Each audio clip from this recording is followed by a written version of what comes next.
Silence is one of the best films I've seen in 2016. It's a fan-freaking-tastic movie that explores and goes in depth the value of fate and how far one can go along with his fate while observing obstacles that challenges his spirituality and mentality. It's a movie that beats you non-stop with a strong emotional prominence. The film revolves around two priests who found out a father, who was their idol, has denounced the name of God in public and is no longer part of the Christian faith.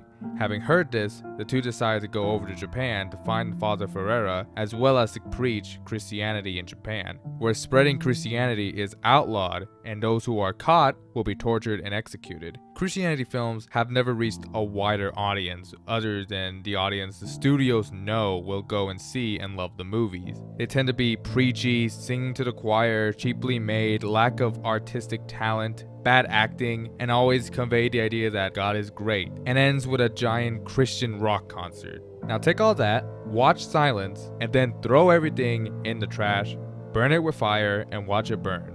Because Silence is one of the best films to truly explore the concept of religious faith that not only challenges the main character, but the audience as well. It's directed by the almighty Martin Scorsese, which is kind of funny on how the film before this that he directed was The Wolf of Wall Street, and now he's making this. It's like you get loaded with every substance known to man, have massive orgies, throwing the craziest and vulgar parties ever, and then the next day you just go to church and regret everything you've ever done and question your own morality. This film was a long devoted passion project for Scorsese, which you heard everyone say. He was meaning to make this film around the late 80s to early 90s after making another religious film that garnered praise and controversy, The Last Temptation of Christ. He made an interview in response to the 20-year lateness. His response, the very nature of secularism right now is really fascinating to me, but at the same time, do you wipe away what could be more enriching in your life, which is an appreciation or some sort of search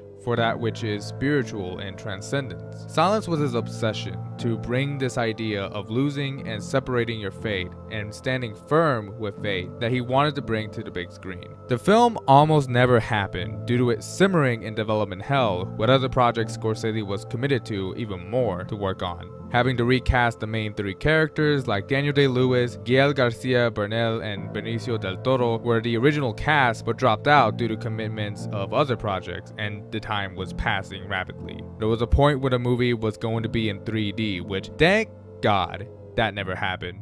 There's a whole lawsuit legal jargon with Scorsese and the company Chechi Gori Pictures that further pushed the making of the film much later. The bottom line is, it took a while to get this film going, but now it's here, and I want to comment on Scorsese's dedication on his directing in this movie because good God, he is on point with the directing in this movie. This is Scorsese at his finest, coldest, passionate, and by far one of his most emotionally gut-punching. He is directing the living hell out of this film that makes the long wait worth it. The cinematography is magnificent. This is the only category the film is nominated in the Oscars, unfortunately. But seeing the look and framing of shots, it makes me want this film to win. This is some of the most beautiful, atmospheric, ambient looking films I've seen in 2016. Like the shots that I loved the most were the ones that resolved in the fog and mist. It kinda gives this kind of Kurosawa vibe.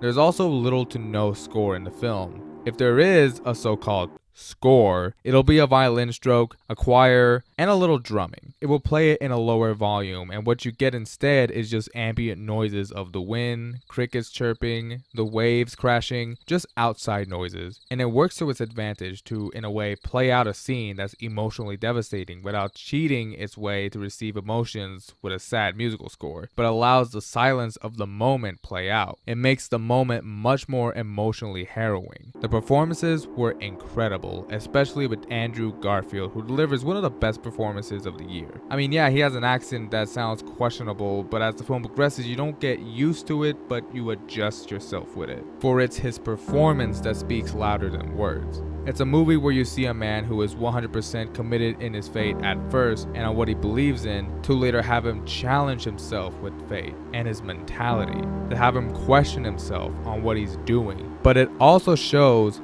how devoted he is, how facing the challenges he has been spiritually strong with himself, which is inspiring to say the least. It's a very complex film where there's no black or white preaching to the choir moment. People die because they never gave up their faith, which is painful yet inspiring to say the least to observe, but challenges the character on seeing all this death, all this suffering people are facing, asking him, does your fate value more than the lives of others? The movie has balls on doing something like this. It's beautifully made, brilliantly acted, passionately explored. Silence is an epic journey of those whose fate are being tested. I'm giving Silence an A+.